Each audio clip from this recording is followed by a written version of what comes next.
1 week season. 1 week season, fam. La Familia, welcome back. It is week 13, but it is a very special week 13. Essentially, I have two main slates in one. We are here. My name is Mike Johnson, M Johnson 86. I am your host. We've got lots of content on the site. We've got lots of videos coming up this week, but this one specifically, Thanksgiving slate, we are focused on FanDuel. I will have my friend Maximus, of course, with me as always. At the bottom of the screen, you'll see we have our Black Friday sale all week this week. So check that out. We have 50% off all of our DFS education courses if you use code Black Friday 24. We also have the rest of season, our Inner Circle, which is our highest level of membership.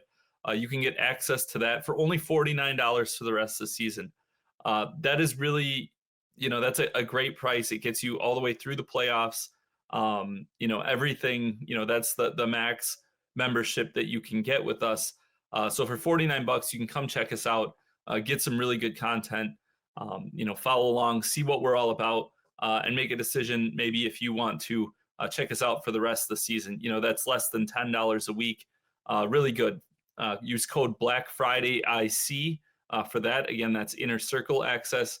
Really recommend you use it. And honestly, frankly, that's like a steal for a lot of reasons. One of the reasons is part of Inner Circle is you get a Inner Circle podcast feed. So it's a private podcast feed that only Inner Circle members have access to. It's different than our public podcast feed. Every week, JM, our founder, he has what's called Winner Circle. It is his breakdown podcast. It's basically DFS training wrapped up into 60 to 90 minute podcasts. You put it on 1.5 to 2x and you're through it pretty quick each week. But a lot of the lessons in those are evergreen. So really highly recommend anyone who's not a member that's watching this, go to our site, oneweekseason.com, sign up, get that Inner Circle access, and you can basically get a whole season's worth of one-on-one DFS training that is not, he talks about specific slates, but the concepts he's talking about are evergreen and will just make you a better DFS player. So probably the best gift you can give yourself right there. And that is my spiel. So with that, I am going to bring in my esteemed co-host, Maximus. Welcome. Happy Turkey Day coming up to you, sir. Yes, we are, a day away. Zanimir was giving me a hard time. He's a big prime rib guy. So, he's been on my case. Yesterday, my background was, a big spread and it had turkey on it and it had no prime rib. So he was slightly offended by that. So I just went with my buddy here, the turkey. So, I feel like he might be less offensive to Zanimir. So he's looking good. So yeah, I'm excited to do this with you. Last season, I believe we were both out of town, or I don't think we did this week, Thanksgiving or the main slate last season. So looking forward to giving our FanDuel people and our OWS family some content this season and digging into this here. Yeah, absolutely. It's kind of crazy, especially for me writing the NFL Edge stuff and the content. It's such a quick turnaround. We were recording yesterday with a Thanksgiving strategy specific. If you're watching this, check it out on the YouTube channel. That one I believe just went up this morning, Wednesday morning. But yeah, it was, it's kind of crazy because usually you have those couple days to decompress and then kind of reevaluate, and then you got a lot of time before you start evaluating for the slate, but kind of forces you to just hop right back on it and get back to work. And it's kind of nice, but also there's no way I could do it every week. That's why I don't play NBA. Yeah, right. Yeah, I'm with you there. Kudos to all you guys too, guys. Check out OWS. These, Mike and Billy and JM, they're on top of it this week on the site with the Thanksgiving Day breakdown of the games and Jam's experience. I know he historically has done well on the slate. I believe you have as well. For FanDuel specific, though, some interesting stuff I dug up or that I happened to come across that definitely want to share when the time comes. But yeah, ready to roll with you here. Awesome. I will pull up my screen then. We'll get on to FanDuel. You can see, they've got a pretty good array of contests here. They've got the Thanksgiving Million, 79,000 entries, $15, $200K to first. The All-Out Feast, if you've got a little bit bigger bankroll, for $250, just over 2,000 entries. Those types of contests, they're more expensive, but you have more of a realistic chance of taking first place and being not duped by 50 other lineups. There's just only so many combinations you can have when on a slate this small, and with FanDuel scoring being very kind of touchdown heavy already. I kind of talked about it in my FanDuel leverage piece, which will be up on the scroll today. Just the nature of that on a short 3-game slate. Touchdowns are already so important on FanDuel, but that kind of goes to another level when you've only got 3 games and the pricing is loose. So contest selection is huge. They've got the $50 entry, the Gravy Bomb, kind of same thing, a little bit bigger, 4,000 entries, but manageable. And then they've got some smaller ones. They got the $3. But yeah, they've got the single entry series. If you have a little bit, if you don't want to spend quite as much, this 30K, it's a $25 entry. And that single entry series is pretty cool. Actually, one of our contributors, Tony Neepkins, who writes for the Daily Dose, our fantasy newsletter, he's been having success. He's qualified twice for the single entry series finals. So, those have been something he's been able to exploit. And I know you've had a ton of success in the 3 and 5 entry max stuff. So definitely, just goes to show contest selection can be so critical. So we'll just go in the Gravy Bomb, the $50 one today. And we'll let you, kind of get us started, what you're thinking for this one. Yeah, definitely. And, definitely when it comes to the Thanksgiving slate, I'll be following your lead to an extent today. I think historically I'm more of a specialist with the main entry slate or main slate on Sundays.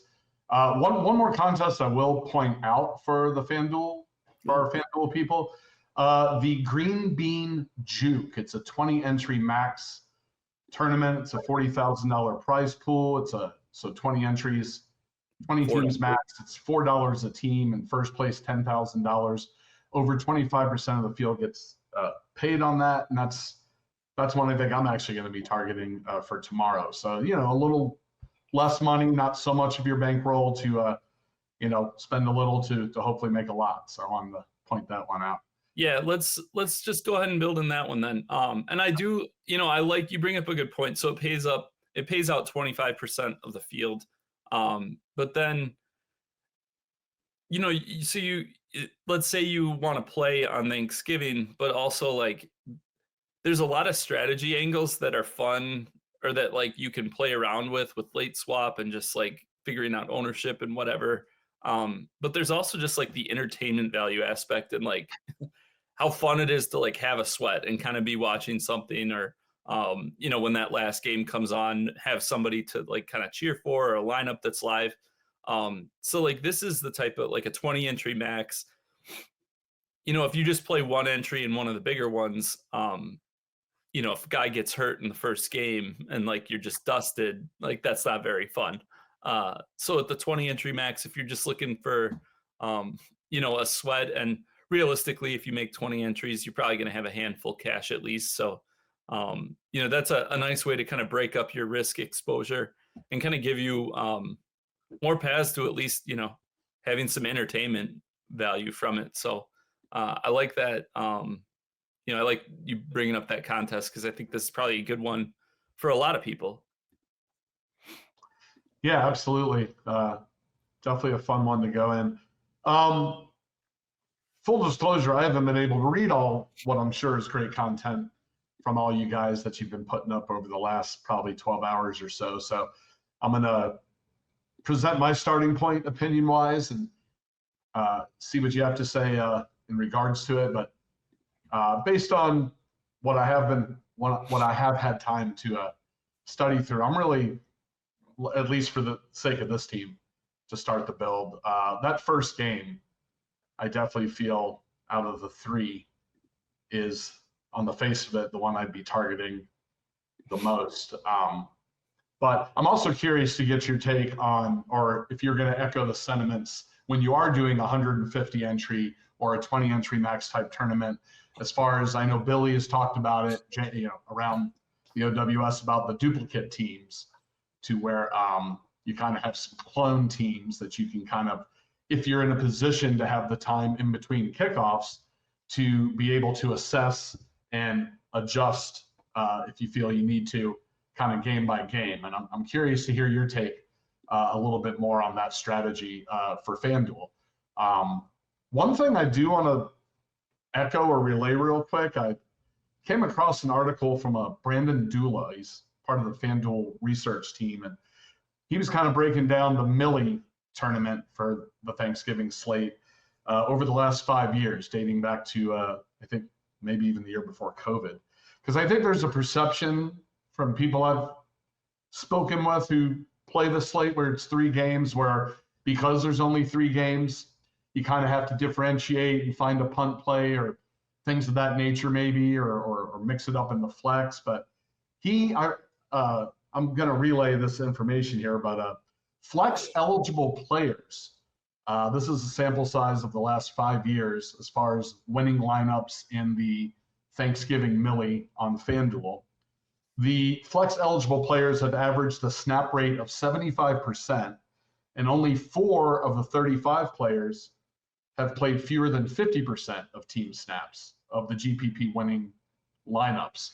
So that screams to me, it's like, anti-punt, and just really try to get, high volume, high, focal points of the offense type players. If you can fit and afford them, first and foremost, build a good team, build good players. And then, as you go through it, try to differentiate price-wise, maybe where you can be flexible. But I thought I'd point that out off the top. But I'm curious to get where you would want to start based on the first game that I feel is important to target to maybe start this team. Yeah, so a couple things I'll touch on quick, your questions. So one with like the cloning. So for anyone not familiar with that term, basically what it means is if you were to enter 150 rosters in a tournament, maybe instead of doing 150 different lineups, you make 75 lineups and then you enter each of them twice. And then what that does is, because of the staggered start times, each of those lineups, obviously locks has their, early game Chicago Detroit players lock. And then how each of those lineups is looking. And then at the end of the first game, you can go through those lineups and say, okay, what are the lineups that are doing well? Are there ones that like maybe I need to change and be more contrarian on to try to get myself into contention, and or to try to get to make myself have a chance to cash, like if somebody got hurt, or you're gonna have to go off the board, or vice versa. So what the cloning does is it basically if you have a lineup that is in a good spot, you can swap one of those lineups, move things around, and then you have 2 different combinations of how things play out in the later games to kind of go from. And then that continues. You can make adjustments before the last game as well if you want. So that's kind of the process. Some people do 75 and then they do them twice. Some people will do 50, enter it 3 times each, and move a bunch of things around.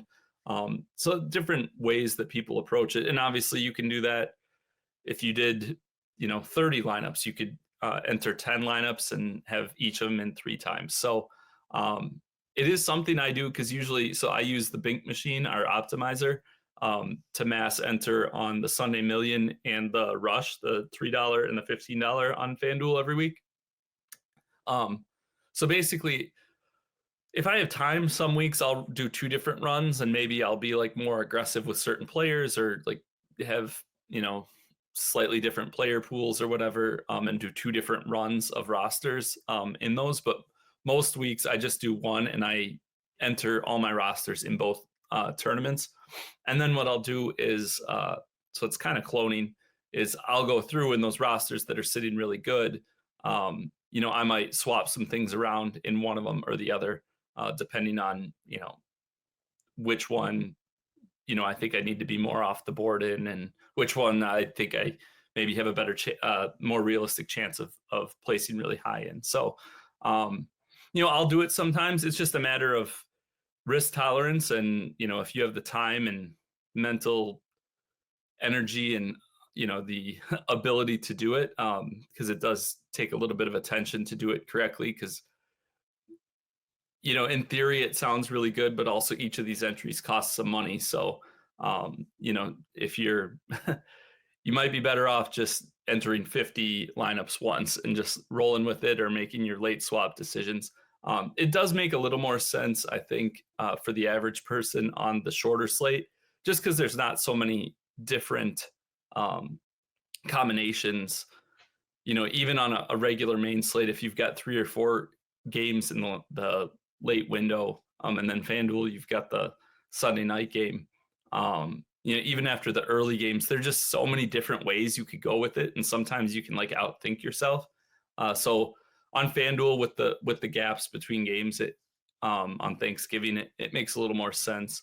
But yeah, that was the first one. And then to your point about Brandon's research, makes a ton of sense. I talked about this in my FanDuel leverage for Thanksgiving. So the average main slate usually has 50 to 70 touchdowns that you are accounting for across it. Obviously, we know touchdowns are very important on FanDuel. But then, if you add up so if you go to like DraftKings Sportsbook or any big sports book, you can see there's lines for each team over under how many touchdowns are they going to score on Thursday. And so if you add those up for all the teams, Vegas is basically expecting 15 touchdowns to be scored on Thursday. So, it makes sense that you're not getting, on FanDuel especially, you're not getting these like low snap rate players that like happen to fall in the end zone, finding their way onto winning rosters, because even if they get one of those 15 touchdowns, if they have, if they only get 30 or 40 yards, or a tight end catches 2 passes for 8 yards and a touchdown, does that really get you there? And the answer is usually no, especially because the pricing is usually pretty loose. So going too far off the board, I think, is a mistake that people can make for sure. With all of that, you want to, so you're saying you want to build around this early game. I think what I'm going to suggest is let's take both Lions running backs. Let's start there with Gibbs and Montgomery. As I said, you're looking at 15 touchdowns as the expected amount across the entire slate. A lot of times on main slates, we talk about multipliers. So on DraftKings, like a 4x multiplier, FanDuel, a 3x multiplier. So that's multiplying their salary. So 8.4 for Gibbs, 3x, be looking for about 25 points. That becomes a lot less important on this small of a slate, because it's more just about like getting as much of the production from the slate as you can. Gibbs and Montgomery, the last 2, and I'm assuming Montgomery's going to play based on Dan Campbell's comments. But the Bears are a huge run funnel, 30th in the league in run defense DVOA. They're pretty solid. Jalen Johnson's like a lockdown corner. He shut down Jefferson last week. Their pass defense isn't like impossible to beat. Their run defense is just so bad, and the Lions want to run, and they're really good at it. So Gibbs and Montgomery, they're averaging 2 touchdowns a game for the season combined. They have had 3 touchdowns in a game 3 times between them this season in 11 games, and each of the last 2 weeks they did so. So I like taking both of them, kind of taking the guesswork out of it. I think each of them will be fairly popular, but not many people are going to stick them on rosters together. And theoretically, if they do have a 3 touchdown game, or a 4 touchdown game, which I think is coming at some point, now you've got 20% of the touchdowns that we're expecting on the slate, wrapped up in a bow right there. So let's start there. And then I'm guessing that you want the Bears passing game stood out to you. Yeah, great shout there. Definitely our mindset's in the right place so far. I've been saber waving the Detroit Lions running backs in our FanDuel Discord, I believe, the whole season. Usually one, if not both of them, are always under-owned because the perception is they take away from each other, when in actuality, they're just such a strong running game that on a slate like this, even more so makes sense. So, yeah, I definitely agree with that take there. And, yeah, definitely the Lions, albeit an all-around good defense, the spot that you're going to eventually go after them at is a pass funnel, and that would lend to Caleb Williams. Single or double stack, I would think either pathway there is viable. So, yeah, definitely, DJ Moore is the more dynamic player. Odunze was starting to develop in his rookie season. It seemed like Keenan Allen kind of came back into the fray last week and kind of looked like the former Keenan Allen, which was a target monster and kind of, that slot kind of mid-range area of the field. So I'm cool with either of those. Don't know if I'd go with Kmet here because I think there's too many other strong tight end spots with the, especially in the third game. But I'm definitely not opposed to a Caleb Williams single or double stack to continue the build along with the Lions running backs. Yeah, let's go with Moore and Odunze. As you said, Keenan Allen had a nice game this last week, but this is where, if you're not a member, sign up, oneweekseason.com. If you just sign up for a free account, you can read the NFL Edge each week that gives you breakdowns. And I kind of go into this matchup this week in depth. And the Lions defense is good against the run, and Chicago's offensive line really struggles to create running lanes. So really highly unlikely Chicago is going to have success on the ground. Caleb Williams, he has 3 games this season with over 40 pass attempts. In those games, he had 30-point game against the Vikings last week with 340 passing yards. Against the Cardinals, had a rough one, only 217 passing yards, 9 fantasy points. And then against the Colts in week 3, 52 pass attempts, 360 passing yards. So, you look at those numbers and it seems kind of up and down, but the reality is he's going to probably chuck it 45 times and run a handful of times. Might be the best quarterback play on the slate. And then where's he going to go with it? So the thing to look at with these teams is, so the Vikings lead the league in, who the Bears played last week, lead the league in zone coverage rate.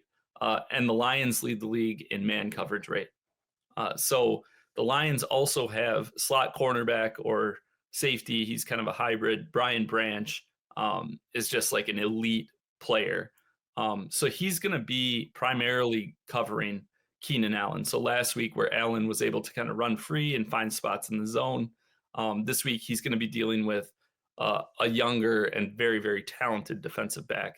And you look at Moore, the Lions create a lot of pressure. Moore has been used closer to the line of scrimmage. They're kind of scheming him touches, and he's obviously very explosive. And then Odunze, the rookie, as you alluded to, still a really low salary. He's got 10 targets in both games since Thomas Brown became the offensive coordinator. Would think he'll end up in that same range this week. So if I'm stacking Williams, I prefer those two. I don't mind involving Kmet just because he does have a 2-touchdown game this year, and he's got I believe he had 10 targets last week, 10 targets or 11 targets against the Colts. So in those 2 games where Williams had high pass attempt games and had some success, Kmet was involved. So wouldn't mind involving him here, but we'll stick with the receivers for this build. That's a good point. I almost slightly forgot that Kmet has had ceiling this season on a couple of occasions. So no, it is reasonable or realistic that he could have a game like that. Where I want to go next is, and this is where we may differ a little bit. I was able to read a little bit right before we went on. The write-ups had just went up, I think, for the 3 games. In my opinion, and I'll give a few reasons why, my almost lock button of the week is the Dallas Cowboys defense, actually, who I'd want to put on this particular team in the defensive spot. This team has been embarrassed 6 home games in a row, drastically. I think they built some momentum, albeit a really weird game with the Commanders on this past Sunday. And then also the New York Giants, see if I can find it here. This is per Pro Football Focus. Giants offensive line sitting at 29th in pass blocking efficiency. So with Micah Parsons back and healthy, I'm not sure if Deron Bland is back yet or not, but I think the Cowboys on Thanksgiving, national TV, they've been embarrassed at home 6 straight times, I believe, dating back beginning of the season. And with them a little bit healthier than they were, riding a little momentum, I kind of like him in the spot at the defense. And based on the pricing, I'll throw it back to you, but it leaves some players that are, I consider, kind of close to lock button the way this team is going anyway in the 3rd game. But I'll throw it back to you with that. Yeah, so the Cowboys defense, you make some good points. I in my write-up that you're alluding to, basically what I said was I expect the Cowboys looked really good last week, except for that weird Hail Mary type play at the end. And they're getting healthier and they're getting better. I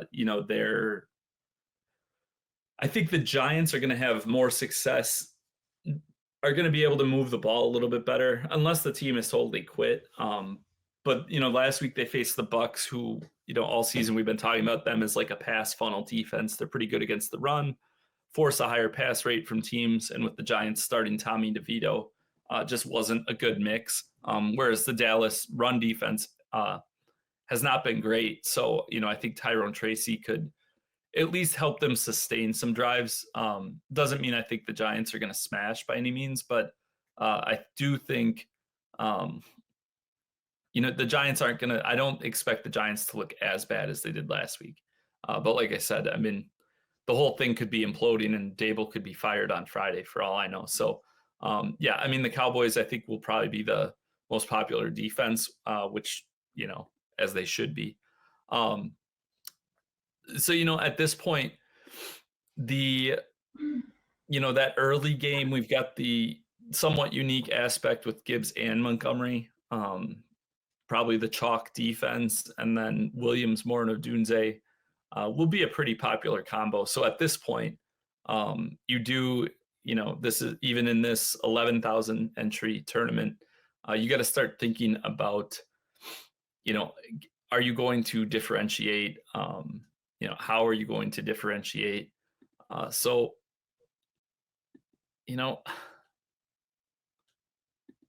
me see here. I think it's also good that we're leaving 3 spots for the late game too. On this particular team. I think that's a kind of a good percentile to leave over for the potential of that game. All right, so I've got it here. So this is how I would finish this out. Is I would add CeeDee Lamb here. He's got 12 targets. He's got 6 straight games with double-digit targets.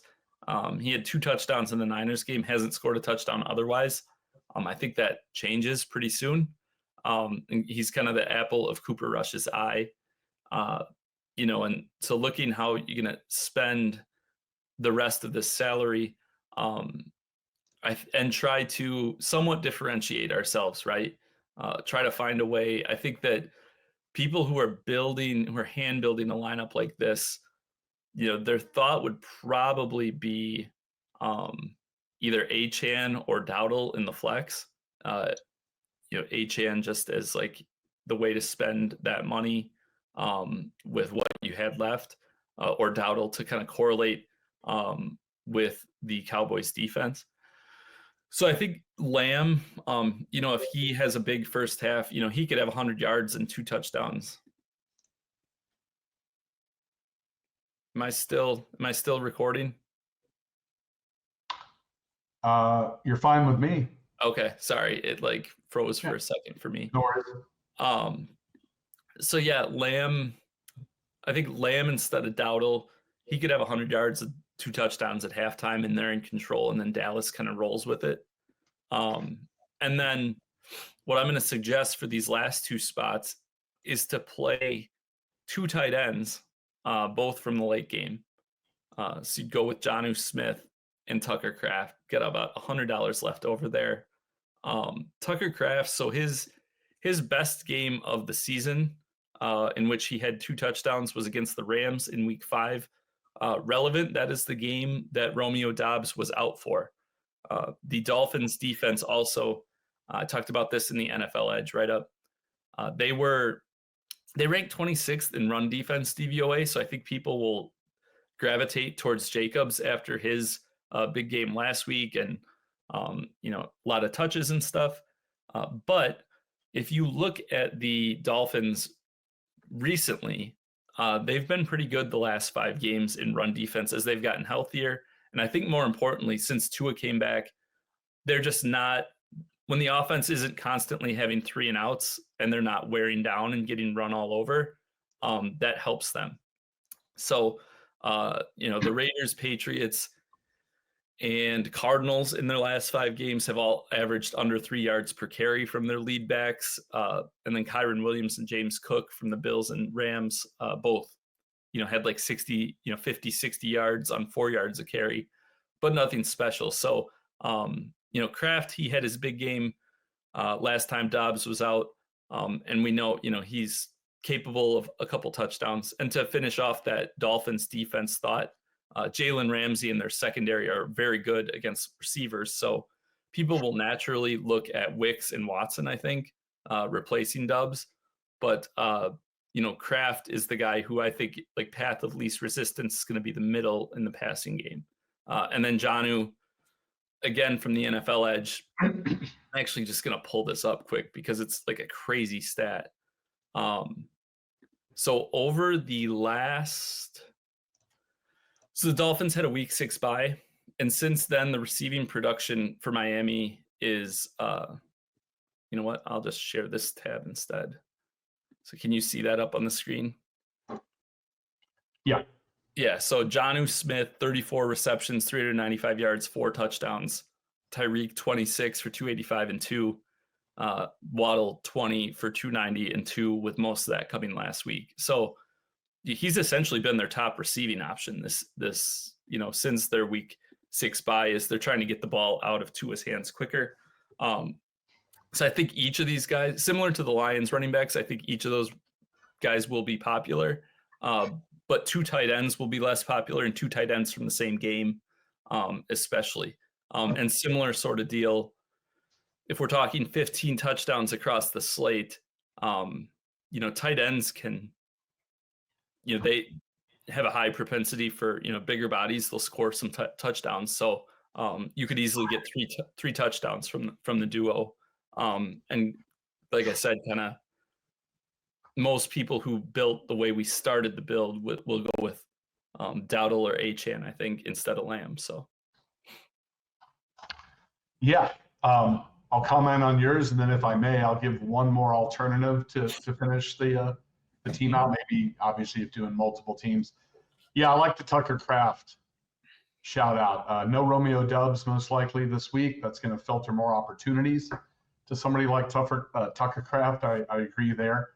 And then Jonnu Smith plays into that the metric I mentioned earlier. He is like, almost the focal point of the offense now. when it comes to the snap rate and the opportunities that he's getting. He's definitely evolved into a main piece there. I'm curious, a quick question, and then I'll kind of, do you buy into the narrative of the Dolphins when it's less than 40 degrees playing outside, just being a completely different team? Is there enough of a sample size to where that should be a concern maybe? I mean, I think it can be a concern, but also like when you zoom out and you look at each of the situations. So just gonna pull up so I don't like say the wrong thing here. But so, okay, you look at last year, 2023. They didn't perform great, but you look at, it was the Thanksgiving game, I believe, when Tyreek hurt his ankle week 12 or 13, or no, week 13 against the Commanders. So just after Thanksgiving. So, then they played, Baltimore in cold weather, Washington, it was rainy. And then I believe they lost to the Chiefs in Kansas City. So like, I don't know. I mean, I think there were injuries that played a big role in that. The prior season, end of the season, they had, again, Tua went down, missed the end of the season. 3 years ago, they played. There's just, like you said, there's like a lower sample size and there's extenuating circumstances. I do think it makes a bit of sense because they're more of, I guess, a speed and finesse team. So, you would think cold would affect them some, but I'm not expecting them to just like fold here. And it looks like it's going to be pretty clear in my neck of the woods tomorrow night. So, it might not be a spot like sunny Miami facing the horrible Patriots this last week, and they just like run roughshod. But I don't think playing one or two Dolphins is like a terrible idea. Gotcha. Yeah, it's good to hear that, and you would know, of course, living in that area. Real quick, great unique lineup here, guys. I mean, the fact that we have both Lions running backs and a 2 tight end build definitely will be a unique build, but still realistic in the range of outcomes there. So I definitely want to credit on what this lineup is at the moment. One alternate lineup, and I got to shout out this guy again, because obviously I talked him up last week and he delivered, and it seems like he's pulling a Derrick Henry late season, getting stronger as the games go by. And that would be in the flex, Mr. Josh Jacobs for the Green Bay Packers. I know there will be an element of establishing the run, especially if there is any weather elements. And then going with the Jonnu Smith narrative there, putting him at tight end.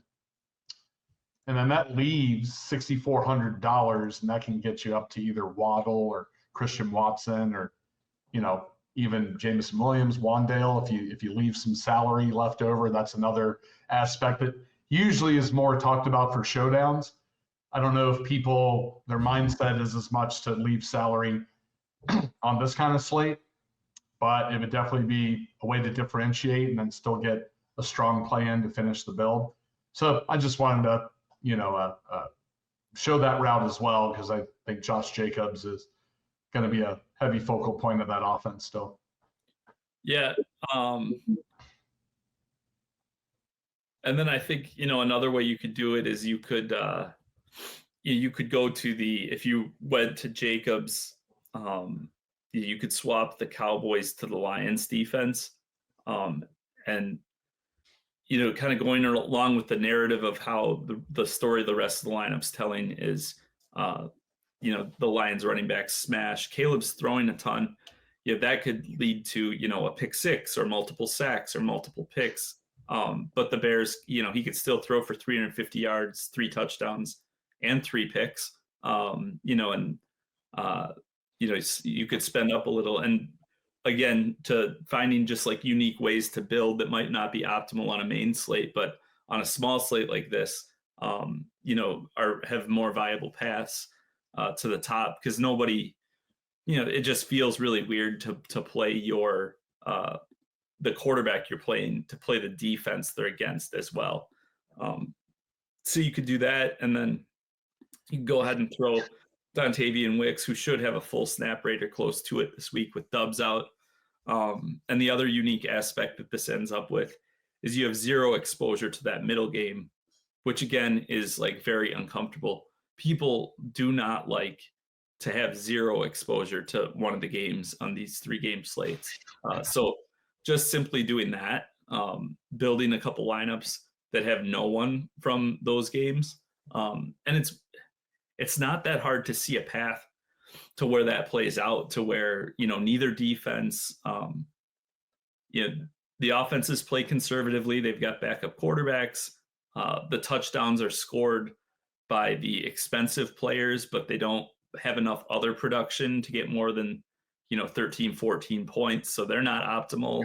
And then there's not touchdowns for the cheaper players to get, over 8 to 12 points. So that's how it plays out, where you get away with just avoiding one game in general. So to kind of the theme of today's show, finding ways to build lineups that, to your stat at the top, none of these players on this roster or all of these players on this roster, I should say, are full-time players. Like, they're going to be on the field like the whole game. But this is not a roster that feels comfortable or that most people are going to want to click submit on. So I actually love this roster. I agree. I'm so glad you brought up, because it's something that I have to reprogram myself on, is playing a defense with the opposing quarterback. This is the one instance on a slate like this where it is conceivable. It does make sense, where you probably wouldn't do it on the main slate. Although I have seen, we've talked about it before, teams that have won these big contests where obviously you got to get different anyway, I guess, in large field, but where they have that factor, but definitely more realistic on a shorter slate. For sure. All right. Well, I am Mike.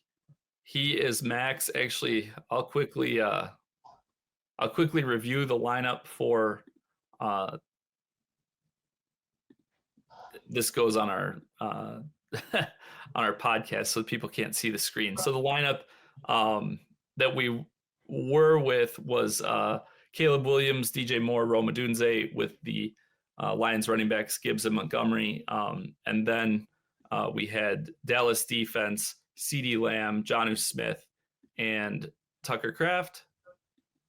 And then the alternate to that was swapping out Lamb, Kraft, and the Cowboys defense, and going with Dontavian Wicks, Josh Jacobs, and the Lions defense. So a couple different ways to finish out that lineup again.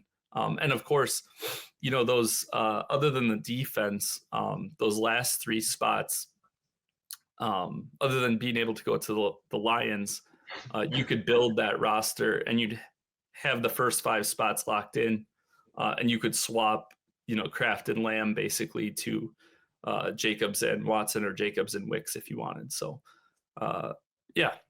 Anyways, that will do it then. Now I'm done. And you got anything else? Happy Thanksgiving to you and yours and all of our people watching. And let's make some money on top of fun times with fam. Absolutely. All right. We will see you all on Friday for the Week 13 FanDuel Labs. Goodbye.